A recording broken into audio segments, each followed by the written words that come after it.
Alors, ma palme d'or cette année va à Uncle Bunmi Who Can Recall His Past Lives de Happy Chatpong, Veracetacul. Le grand prix du jury irait, selon mes voeux, à Des hommes et des dieux de Xavier Beauvois. Non, pardon, c'était le grand prix ça.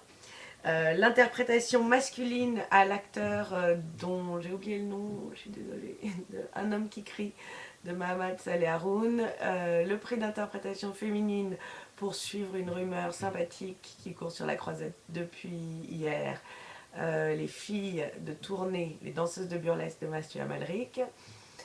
Le prix de la mise en scène au film de Abbas Kiarostami, Copie conforme, que je n'ai pas vu. Le prix de la mise en scène, non, le prix du scénario à Alessandro González Iñárritu. Le prix du jury au film de Mike Leigh que j'ai personnellement détesté. Et la caméra d'or, je l'imagine allant à Octubre, un premier film péruvien dont j'ai entendu pas mal de bien et qui a eu pas mal de prix dans différentes voilà, petites compétitions annexes dont les résultats ont été annoncés ces dernières heures. Donc globalement, comme je l'ai déjà dit et comme beaucoup de gens je pense le pensent, une compétition très faible, très ennuyeuse, portée quand même par trois vraiment grands films enthousiasmants qui ont ponctué au début, au milieu et à la fin le festival et qui était tourné de Mathieu Amalric, Des hommes et des dieux, de Xavier Beauvois et Uncle Bunmi de Pichet Pongbera Setacul. Une sélection, un certain regard extrêmement enthousiasmante et stimulante avec un bonbon pop acidulé délire de Xavier Dolan qui s'appelait Les Amours imaginaires, dont j'espère qu'il pourrait avoir une mention quelque part, mais je ne vois pas laquelle en même temps. Kaboom, paraît-il, qui a eu la Queer Palm, qui était dans le même esprit, mais que j'ai raté.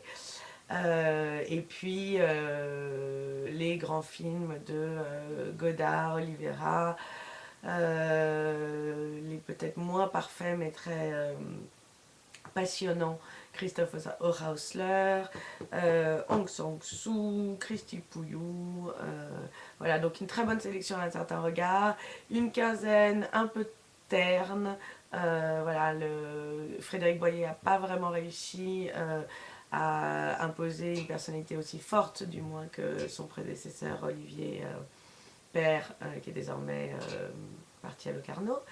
Voilà, il y avait des films plus ou moins intéressants, mais pas de grandes révélations. Certains films qui étaient carrément décevants. Voilà, et je regrette surtout d'avoir raté Boxing Gym pour cause de trop de travail, qui était le documentaire tourné au Texas, je crois, par Frédéric Wiseman, l'inépuisable documentariste américain sur un club de boxe aux États-Unis, au Texas. Donc, ouais. Semaine de la critique, plutôt sympathique de ce que j'en ai entendu, mais voilà, pas le lieu par excellence de voilà, du cinéma. Enfin voilà, il y a beaucoup de films un peu gadgets, un peu drôles, des comédies. Moi j'ai vu Sound of Noise, qui est un film très bizarre sur une fiction centrée sur des musiciens bruitistes qui font des performances qui s'apparentent dans une société un peu corsetée comme ça, nordique, à du terrorisme artistique. Donc l'idée est rigolote, les performances à chaque fois qu'elles ont lieu sont incroyables et donnent lieu à des tableaux vraiment magnifiques. Après le film ne tient pas tellement debout, c'est une comédie très rigide, très voilà, comme on en voit dans le nord de l'Europe. Voilà, c'est pas tout à fait ma tasse de thé. Ouais. Bon, qu'est-ce que je peux dire encore voilà, et surtout, bah, finalement, c'est du côté de l'acide, la petite programmation rugueuse dont on voit les films à 20 h au cinéma des Arcades ou alors euh, à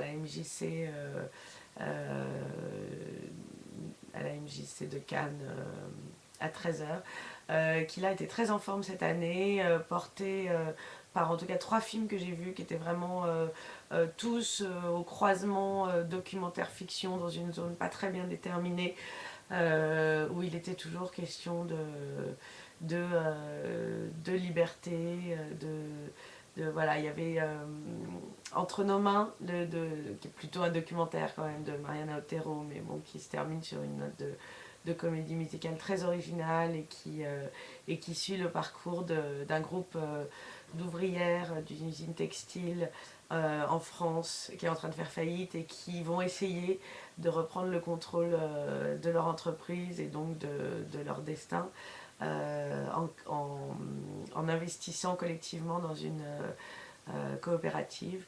Il y a Fix Me, un essai d'un cinéaste palestinien dont on a pas mal parlé parce qu'il était coproduit par l'actrice française Julie Gaillet et voilà, qui est vraiment une belle proposition sur la possibilité d'être un artiste, d'être un individu libre quand on est né en Palestine et donc assigné à une forme de combat, d'impératif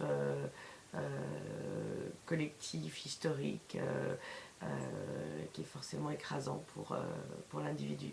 Et dernier film dont je voudrais parler de cette sélection-là, c'est toujours Poursuite, avec un très beau, très bizarre premier film, très extrêmement sec, sobre, et qui parle de voilà, la possibilité d'être libre encore quand on est une jeune mère célibataire aujourd'hui avec pas beaucoup d'argent et l'envie pourtant de ne pas renoncer à vivre pleinement sa vie. Voilà, c'est pas facile. Bon, enfin voilà, bilan donc, trois beaux films en compétition dans un ensemble triste à pleurer, euh, un beau à certains regards et un acide très en forme. Voilà, espérons que l'année prochaine, il fera quand même moins froid.